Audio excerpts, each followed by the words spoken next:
देखें, ये वाली आकृति हमको कैसे दिखाई दे रही है? आयत। और ये वाली आकृति कैसे दिखाई दे रही है? ये वर्ग है और ये आयत। ठीक है, ये तो आकृति देखिए हम। अब उसके बाद में ना यहाँ पे त्रिभुज भी है, पंचभुज भी है, षटभुज भी है ना। इनका हम क्षेत्रफल भी निकालते हैं, इनका हम परिमाप भी निकालते हैं। अब हम यह देख रहे हैं कि ये वर्ग और ये आयत, ये आयत है और ये वर्ग है, इनका हम क्षेत्रफल निकालते हैं।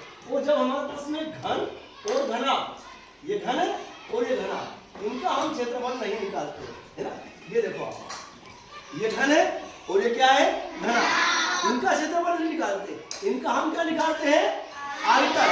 अब हमको ये देखना है, ये समझना है कि जब हम आयत और वर्ग का क्षेत्रफल निकालते हैं, हम आयत और वर्ग का क्षेत्रफल निकालते हैं, तो हमारे पास में कौन सी चीज होती है? एक तो लंबाई होती है और एक चौड़ाई होती है।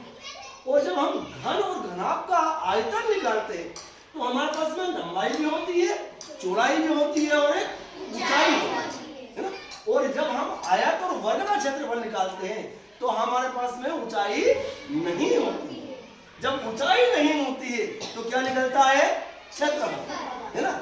ये इनका क्षेत्रफल निकालते हैं हम, क्योंकि इसमें लंबाई है, चौड़ाई है ना, ऊंचाई नहीं। वर्ग और आयत में लंबाई चौड़ाई है, ऊंचाई नहीं।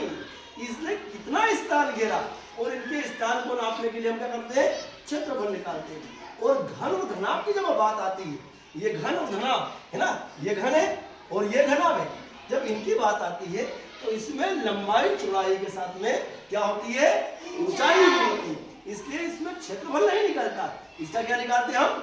आयतन। इनका क्या निकालते हैं हम? आयतन। क्योंकि लंबाई चौड़ाई और ऊंचाई जब होती है किसी भी चीज की, तो उसका क्या, उसने कितना स्थान घेरा, है ना। ये घनाभ है हमारे पास में, इसने कितना स्थान घेरा, तो इसमें लंबाई भी है, चौड़ाई भी है और ऊंचाई भी है, तो क्या निकलेगा इसका?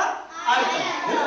और ये जो वर्ग है या आयत है, तो इसमें लंबाई चौड़ाई दोनों होती है, ऊंचाई नहीं होती, तो इसलिए इसका क्या निकलता है?